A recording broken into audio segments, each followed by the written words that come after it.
more even than John Lehman, despite his indifference to local values, his absentee string pulling, his military adventurism, and his well-known right-wing instincts. John Lehman and his business, J.F. Lehman and Company, and their Hawaii SuperFerry were, after all, just doing what corporations do. They try to further the institution above all other values, especially local values. They try to evade laws that get in their way. They try to get government agencies to help them rather than regulate them. They try to make more money, and they try to tie all their interests together, in this case, into what is probably a military package. Corporations and corporate actors are not motivated by morals or public interest. They're intrinsically amoral. Only profits matter. Lehman is a capitalist, albeit one with far too much access and influence in high places. But in the end, he's really only doing his thing.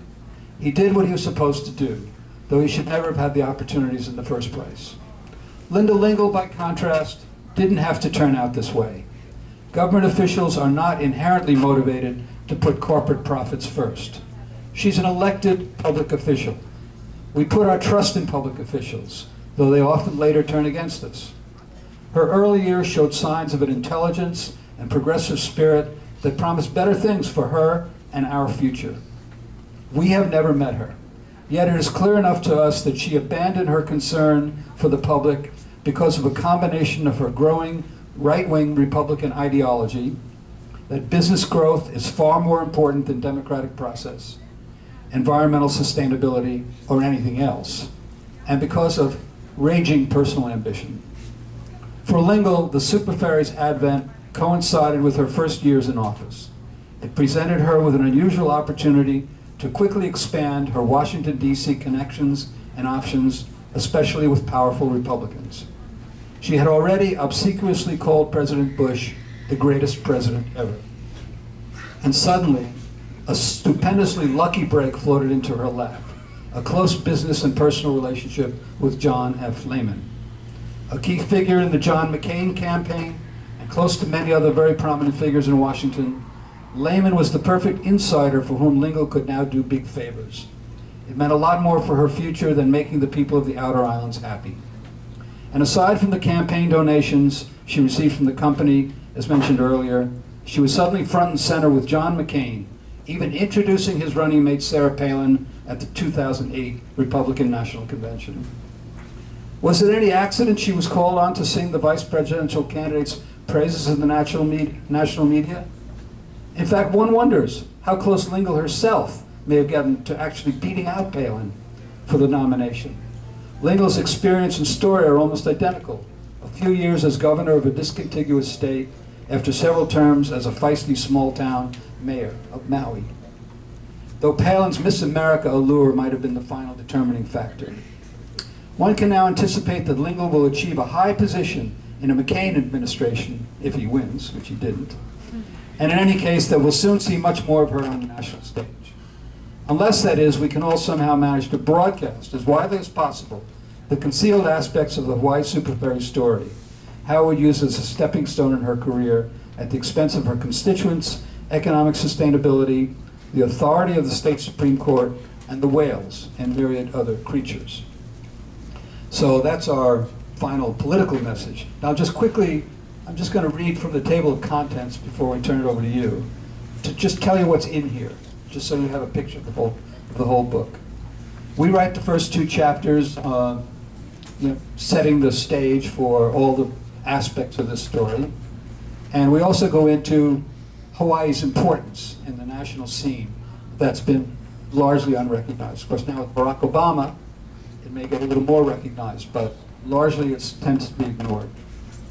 Then the chapter about Nowili Harbor, which was the start of this, and got Koohan into the story, and she writes very movingly about that. And then a chapter on Governor Lingle's visit to Kauai and what happened then. And then the testimonies of 35 or 40 people who well, about 30 on the islands. About 30 people from the Kauai, and then other testimonies from other islands who talk about what this all meant to them, and some of them are testifying directly to Governor Lingle. Then we quote from some of the public hearings. Then we have something that's completely unique, which is a 2-chapter chronology. It's the story told absolutely completely, from the day of the beginning of the project all the way to about a month ago when we had to go to press. And it's very, very detailed, doesn't exist anywhere else. Then we go into more close-in reports. We have 3 terrific chapters on the environment, 2 of them by local Maui people, Hannah Bernard and Lance Holter.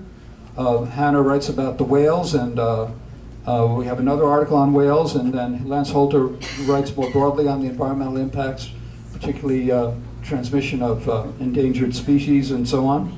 And the name of that chapter? The name of that chapter is The Parable of the Rocks, Threats to Hawaii's Ecosystems. And the Hannah Bernard one is called How SuperFerry Threatens Life in the Oceans.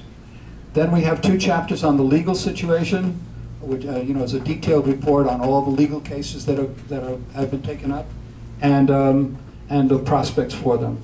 Then we have 5 chapters on militarization, on all of the ways in which this fits a military pattern, a pattern of militarization of the Pacific, and including from Joan Conroe, a New York Times article from Philip Taubman, an article from Native Hawaiian activist Haunani K. Trask and Kyle Kajahiro on Oahu.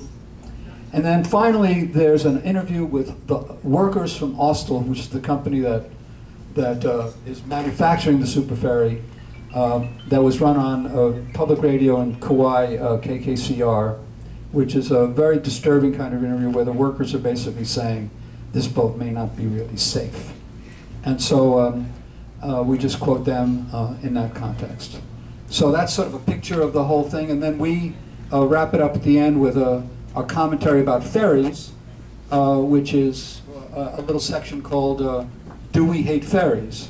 And the point is, we actually love ferries. I grew up with ferries. I've been on ferries millions of times. I always love ferries. This is the only ferry I don't love. And it's because it's done without thought of the actual local situation. It was driven by political and economic forces that were not in the interests of local Hawaiians. It has tremendous environmental impacts. And far better for Hawaii would be a ferry which was locally organized, locally run, perhaps run by the local governments, smaller scale, slower moving, that got out of the way of the whales when you got near the whales, didn't insist on running high speed, and act in the interests of the community and the environment. I think it's really important to break it down. There's been a false dichotomy created as to what is pro and what is anti-SuperFerry. It's as if you're pro-SuperFerry, you're for alternative travel and connecting Ohana. And if you're anti-SuperFerry, you're just a mean son of a bitch. And you, but really, the real dichotomy, because we love ferries, is are you for public participation and democratic process? And if you are, then you don't like SuperFerry after what they've done.